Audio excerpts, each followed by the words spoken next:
CS খেলছিলাম, তো ওরা আমাকে বলে প্রথম রাউন্ডটা 1 vs 4 ক্লাচ করতে। তো আমি যখন 1 vs 4 ক্লাচ করা ট্রাই করছিলাম, তখন আমাকে একটা প্লেয়ার মেরে ইমোট দেখানো শুরু করে।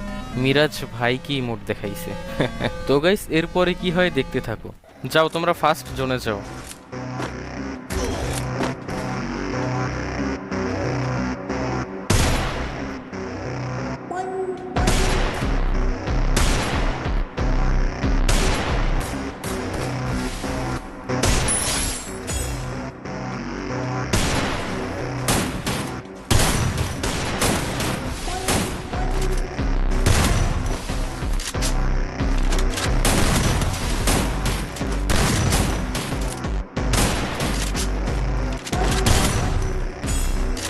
ভাই, যেটা ইমোট দেখাচ্ছিল এটা টিমিং করতেছে।